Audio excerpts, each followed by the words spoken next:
Crazy result निकाल के दिया है यहाँ पे Reno 11 Pro ने। लेकिन हाय दोस्तों, welcome back to war of processors. Redmi Note 13 Pro Plus versus Oppo Reno 11 Pro versus iQOO Neo 7 Pro तो आज होगा ही। साथ ही में Dimensity 7200 Ultra versus Dimensity 8200 versus Snapdragon 8 Plus Gen 1 भी देखने को मिलेगा हमें। ऑल्सो यार, मुझे पता है आप लोग सोच रहे होगे Poco X6 Pro को क्यों नहीं इंक्लूड किया, तो यार अभी आए हैं हमारे पास स्टूडियो में। अगर Poco X6 Pro की कोई भी टेस्टिंग देखनी है, किसी फोन के साथ कंपैरिजन देखना है, वॉर ऑफ प्रोसेसर्स या फिर कैमरा बैटल, तो अभी के अभी मुझे नीचे कमेंट्स में बताओ। लेकिन फिलहाल अगर आप इन तीनों फोन्स में से कोई फोन लेने का सोच रहे हो तो भाई तीनों के अपने अपने फायदे हैं, अपने अपने मजे हैं, जो कि मैं वीडियो के एंड में बताऊंगा। लेकिन अगर आपकी प्रायोरिटी सिर्फ और सिर्फ परफॉर्मेंस है तो भाई ये फोन्स आपको कैसा परफॉर्मेंस निकाल कर देंगे आपकी नीड के हिसाब से, वो इस वीडियो के बाद आपको एकदम क्लियर हो जाएगा। बाय द वे, अगर आपको ऐसी डिटेल्ड टेस्टिंग वीडियोस पसंद है तो भाई अभी के अभी सब्सक्राइब कर लो, और कर रखा है तो भाई नोटिफिकेशन ऑल पे कर लो।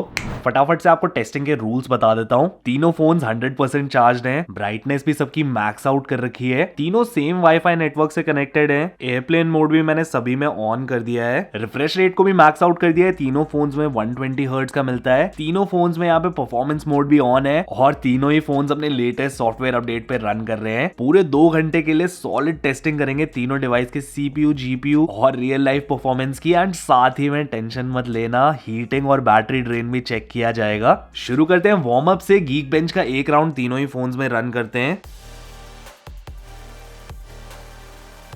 फर्स्ट राउंड भाई सबसे पहले यहाँ पे कंप्लीट कर दिया है iQOO Neo 7 Pro ने, और भाई आप देख ही सकते हो Snapdragon 8 Plus Gen 1 का परफॉर्मेंस डेफिनेटली यहाँ पे आगे निकल जाता है। दूसरे नंबर पे है Oppo Reno 11 Pro, and finally Redmi Note 13 Pro Plus ने भी टेस्ट कंप्लीट कर लिया है। एकदम इंक्रीजिंग ऑर्डर में है सारे स्कोर्स, और प्रोसेसर का आपको भाई पता ही है, Snapdragon 8 Plus Gen 1 डेफिनेटली यहाँ पे सबसे पावरफुल प्रोसेसर है। वार्म अप राउंड में भी इसने ये चीज प्रूव कर दी है। Neo 7 Pro versus Oppo Reno 11 Pro में सिंगल कोर में भी और मल्टी कोर स्कोर में भी आगे है iQOO। लीड काफी अच्छी मेंटेन कर रखी है इसने, एटलीस्ट परफॉर्मेंस के बेसिस पर। और यहाँ पे Redmi Note 13 Pro Plus थोड़ा पीछे रह जाता है बाकी के दोनों ही फोन से। पर खैर वार्म अप राउंड है ये, एक और मौका देते हैं तीनों ही फोन्स को। मेन देखने वाली चीज यहाँ पे ये है कि कौन सा फोन अपना परफॉर्मेंस रिटेन कर पाता है, मेंटेन करता है, और क्या किसी फोन में परफॉर्मेंस इंप्रूवमेंट या फिर स्कोर की गिरावट हमें देखने को मिलती है। और इस राउंड के बाद हम लोग बैटरी और हीटिंग भी चेक करेंगे तीनों ही फोन्स की।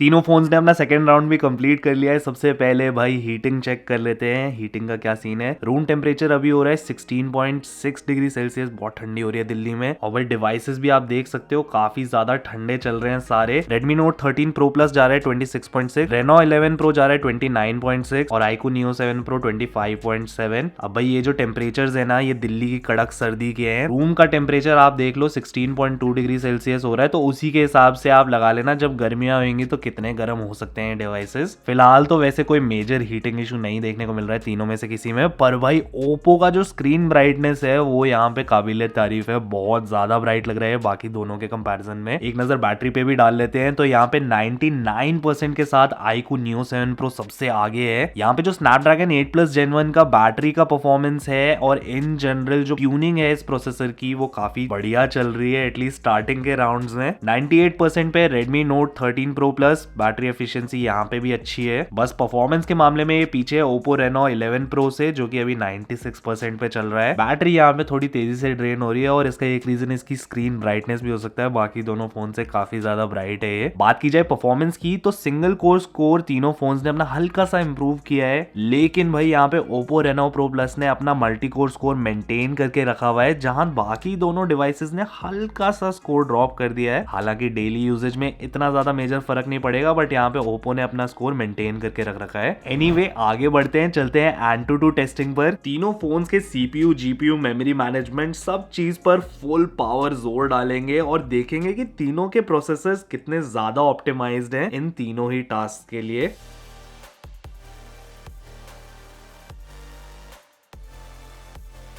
एंटूडू टेस्ट भी भाई सबसे पहले कंप्लीट कर लिया iQOO Neo 7 Pro के Snapdragon 8 Plus Gen 1 ने। और भाई सरप्राइजिंगली यहाँ पे Redmi Note 13 Pro Plus ने सेकंड नंबर पे अपना टेस्ट कंप्लीट कर लिया है। एंड फाइनली Dimensity 8200 के साथ Reno 11 Pro ने भी। स्कोर्स की बात करें तो यहाँ पे डेफिनेटली सबसे आगे है Snapdragon 8 Plus Gen 1, Dimensity 7200 Ultra और Dimensity 8200 से CPU, GPU, memory management, user experience सारे ही मामलों में, ऑल्दो जो मेमोरी मैनेजमेंट और यूजर एक्सपीरियंस में है उसमें काफी क्लोज है Oppo Reno 11 Pro। पर यहाँ पे बात की जाए Redmi Note 13 Pro Plus और Oppo Reno 11 Pro की, तो परफॉर्मेंस में जो डिफरेंस है वो सिग्निफिकेंट है Dimensity 7200 Ultra और Dimensity 8200 में। पर वही चीज है, थोड़ा प्रीमियम प्राइस पे करना पड़ेगा आपको Reno 11 Pro के लिए। CPU में यहाँ पे डिफरेंस काफी क्लोज है, बट GPU में असली फर्क देखने को मिलता है दोनों ही डिवाइसेस में। और भाई मेमोरी मैनेजमेंट और यूजर एक्सपीरियंस में भी डेफिनेटली लीड बना रखी है Oppo Reno 11 Pro ने। बट एनीवे ये तो फर्स्ट राउंड था, एक और राउंड रन करते हैं Antutu का, उसके बाद बैटरी और हीटिंग भी चेक करेंगे और देखते हैं कि क्या कोई डिवाइस अपना स्कोर इंप्रूव करता है या फिर किसी फोन में हमें ड्रॉप ऑफ देखने को मिलता है।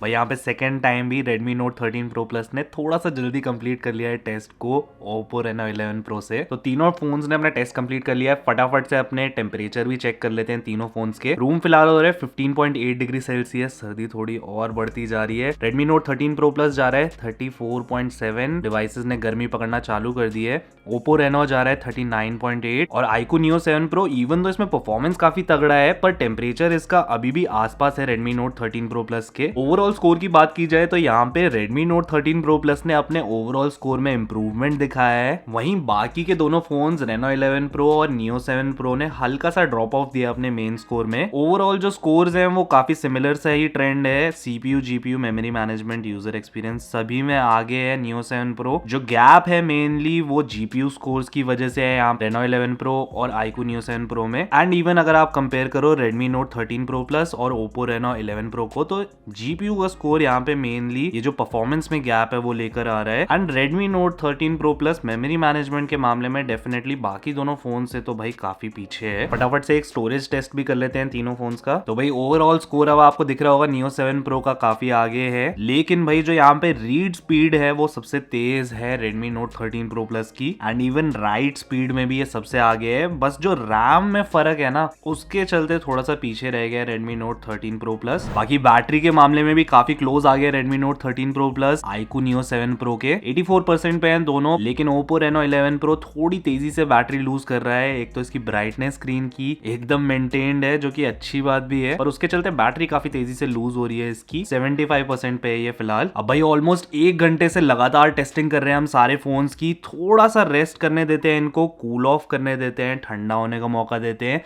और फिर वापस से चालू करेंगे अपनी टेस्टिंग को। तो भाई 5 मिनट कूल डाउन के कंप्लीट हो चुके हैं। तीनों ही फोन्स को ठंडे होने का मौका भी मिल गया है। टेम्परेचर्स ड्रॉप हो चुके हैं तीनों फोन्स के ही। अब चलते हैं जीपीयू की टेस्टिंग पर। इससे हमें पता चलेगा कि जब आप लंबे टाइम के लिए गेमिंग करते हो तो तीनों में से कौन सा फोन कॉन्स्टेंटली आपको FPS डिलीवर करेगा, सबसे ज्यादा स्टेबल कौन सा रहता है, फ्रेम ड्रॉप किसमें सबसे कम रहता है और हीटिंग भी किसमें सबसे कम रहती है। तो भाई स्कोर्स यहाँ पे आ चुके हैं। बेस्ट लूप स्कोर में सबसे आगे है iQOO Neo 7 Pro, लेकिन भाई स्टेबिलिटी के मामले में Neo 7 Pro थोड़ा सा पीछे रह गया है बाकी के दोनों फोन से। यहाँ पे सबसे ज्यादा स्टेबल परफॉर्म किया है Redmi Note 13 Pro Plus। यहाँ पे Neo 7 Pro में स्टेबिलिटी कम देखने को मिली है। इसका रीजन ये भी हो सकता है कि भाई बहुत सारी टेस्टिंग कर चुका हूँ मैं इस डिवाइस पे, तो ज्यादा लोड ले चुका है इसका CPU ऑलरेडी। लेकिन भाई यहाँ पे इस टेस्टिंग में तो क्लियर विनर यहाँ पे Redmi Note 13 Pro Plus है, एटलीस्ट स्टेबिलिटी के मामले में। तो यहाँ पे जितने भी FPS पे आप गेम खेल रहे होगे उसमें आपको स्मूथ गेमिंग परफॉर्मेंस मिलेगी Redmi Note 13 Pro Plus के मामले में एंड इवन Reno 11 Pro के मामले में। काफी ज्यादा क्लोज है इनके स्टेबिलिटी स्कोर्स, लेकिन यहाँ पे जो बेस्ट लूप स्कोर है वो थोड़ा बेटर है Reno 11 Pro का। तो थोड़े बेटर ग्राफिक्स में या हायर फ्रेम रेट्स में Reno 11 Pro बेटर परफॉर्म करेगा यहाँ पे। बाकी यहाँ पे आप देख ही सकते हो लोएस्ट लूप स्कोर जो है वो ऑलमोस्ट इनके बेस्ट लूप स्कोर के बराबर है बाकी दोनों फोन्स के। तो ग्राफिक वाइज और फ्रेम रेट वाइज आपको Neo 7 Pro में भी कोई दिक्कत दिक्कत नहीं आने वाली। मैं इसको अपना प्राइमरी गेमिंग डिवाइस की तरह यूज करता हूँ। और कभी कभी ऐसा भी होता है कि भाई ये जो स्कोर्स होते हैं हमारी बेंचमार्क टेस्टिंग के, वो रियल लाइफ में ट्रांसलेट नहीं करते, इसलिए हम रियल लाइफ टेस्टिंग भी करते हैं, जैसे extreme gaming test, camera comparison, और इसी वीडियो के लास्ट में जो हम करते हैं वीडियो एडिटिंग टेस्ट। तो इनके रियल लाइफ और बेंचमार्क स्कोर्स के बीच में जो डिफरेंस है उसके बारे में भी समझ में आता है। बाकी हीटिंग की बात करें तो रूम फिलहाल हो रहा है 15.4, Redmi Note 13 Pro Plus 30.5, Reno 11 Pro 38.1, थोड़ा ज्यादा गर्म हो रहा है ये, और Neo 7 Pro ठंडा चल रहा है 31.5। जीपीयू की टेस्टिंग हमारी कंप्लीट हो गई है। चलते हैं सीपीयू की टेस्टिंग की तरफ। फिलहाल तीनों फोन्स के सीपीयू पर पूरे 15 मिनट के लिए फुल पावर लोड डालेंगे और देखते हैं कि किसका सीपीयू सबसे स्टेबल निकल कर आता है और कौन से फोन में थ्रॉटलिंग सबसे कम देखने को मिलती है।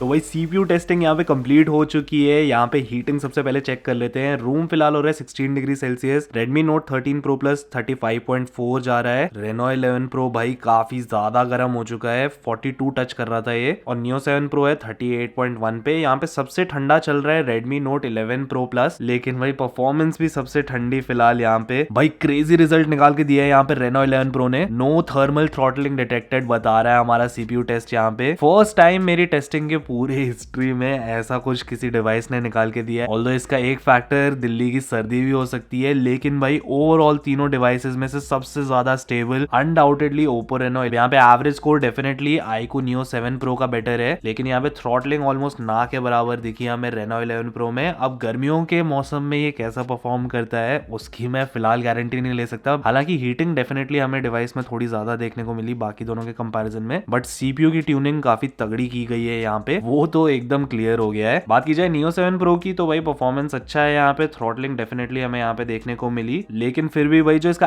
एवरेज परफॉर्मेंस भी है ना वो बाकी दोनों के मैक्सिमम परफॉर्मेंस से भी काफी ज्यादा है। वैसे Redmi Note 13 Pro Plus ने भी ठीक ठाक परफॉर्म किया, थ्रॉटलिंग इसमें भी ऑलमोस्ट बराबर ही थी Neo 7 Pro के, लेकिन भाई जो ओवरऑल सीपीयू का परफॉर्मेंस है ना वो डेफिनेटली काफी ज्यादा कम है Reno 11 Pro और Neo 7 के कंपैरिजन में। खैर अब चलते हैं अपने आखिरी टेस्ट की तरफ जो है real life video editing test. तीनों फोन्स में मैंने सेम वीडियो इंपोर्ट कर लिया है और इस वीडियो को हम लोग एक्सपोर्ट करेंगे 4K 60 FPS maximum bit rate पे। देखते हैं कि वीडियो को एडिट करने के टाइम में कितना फर्क रहता है तीनों ही फोन्स के।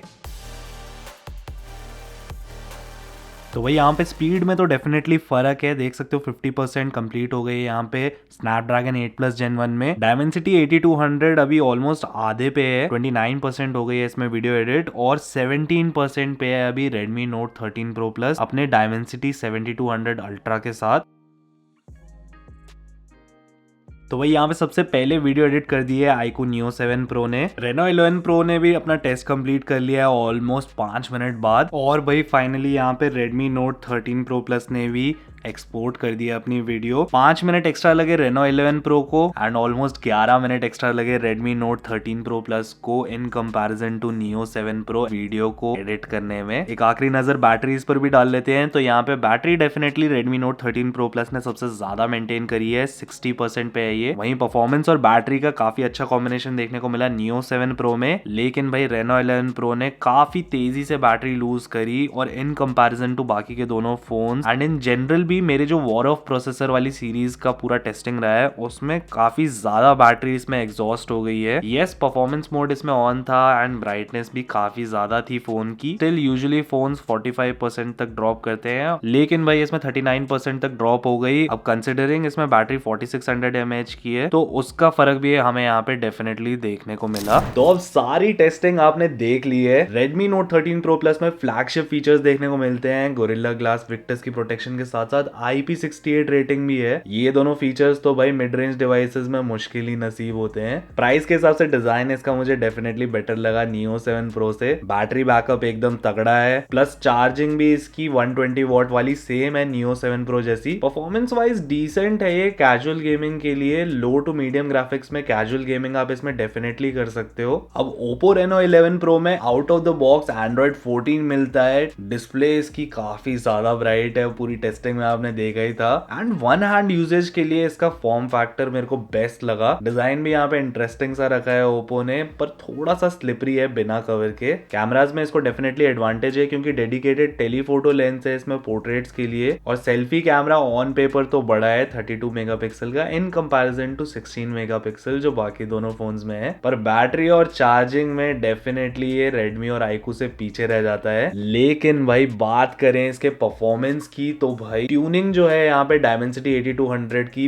बहुत भयंकर की गई है। थ्रॉटलिंग इसमें बिल्कुल भी देखने को नहीं मिली, ऐसा मैं नहीं कह रहा, ऐसा हमारे बेंचमार्क टेस्ट बता रहे हैं। थोड़ा सा हीट जरूर हो गया था डिवाइस, गर्म मौसम में कैसा परफॉर्म करेगा ये वो देखने वाली बात होगी। लेकिन फिलहाल के लिए जो इसकी परफॉर्मेंस ट्यूनिंग है फॉर दिस टेम्परेचर कंडीशंस वो एकदम ऑन पॉइंट है। अब भाई अगर आपकी प्रायोरिटी है सिर्फ और सिर्फ प्योर परफॉर्मेंस तो iQOO Neo 7 Pro hands down अभी भी परफॉर्मेंस किंग है अपने सेगमेंट का। यस 3D मार्क टेस्ट में इसका स्टेबिलिटी स्कोर कम आया था, लेकिन इसको मैं अपने प्राइमरी गेमिंग डिवाइस की तरह यूज कर रहा हूँ। मीडियम सेटिंग्स और मैक्सिमम फ्रेम रेट पर खेलता हूँ और मेरे को ऐसे कोई मेजर लैग इसमें देखने को नहीं मिला। और बाकी लास्ट में आपने वीडियो एडिटिंग टेस्ट में देखा ही था, जब वीडियो एडिट कर रहा था ये तो सबसे तेजी से कर दिया था, जिससे हमें ये भी क्लियर हो जाता है कि बेंचमार्क्स और रियल लाइफ टेस्टिंग में कभी कभी फर्क रहता है सारे ही फोन्स के परफॉर्मेंस में। फिलहाल ये 32,000 का मिल रहा है और उस प्राइस रेंज में ये थोड़ा पुराना जरूर हो गया है, लेकिन ये एक वेल राउंडेड डिवाइस है, चाहे कैमरास की बात हो या फिर परफॉर्मेंस ऑप्टिमाइजेशन की, एकदम वैल्यू फॉर मनी है ये। लेकिन लेकिन लेकिन 22 फरवरी को इसका एक अपग्रेड आने वाला है iQOO Neo 9 Pro, जिस पर मैंने वीडियो भी बनाया था, ऊपर आई बटन में दे दूंगा, आराम से देख लेना। जिसके लॉन्च होने के बाद इस पर आपको डिस्काउंट देखने को मिलेगा। तो अगर आप प्लान कर रहे थे Neo 7 Pro लेने का तो थोड़ा सा वेट कर सकते हो। अगर आपका बजट उतना है तो क्या पता Neo 9 Pro सेम बजट में लॉन्च हो जाए, और Neo 7 Pro पे तो आपको डेफिनेटली डिस्काउंट थोड़े टाइम में देखने को मिलेगा ही। बाकी भैया आपने वीडियो यहाँ तक देख ली है तो आप सब्सक्राइब कर दो अगर मन है तो। और नेक्स्ट टेस्टिंग कौन से फोन की देखनी है? Poco X6 Pro वैसे स्टूडियो में आ गया है, किसके साथ इसका वॉर ऑफ प्रोसेसर्स देखना है अभी के अभी मुझे नीचे कमेंट्स में बताओ, और मैं आप लोगों को मिलता हूँ नीचे कमेंट सेक्शन में।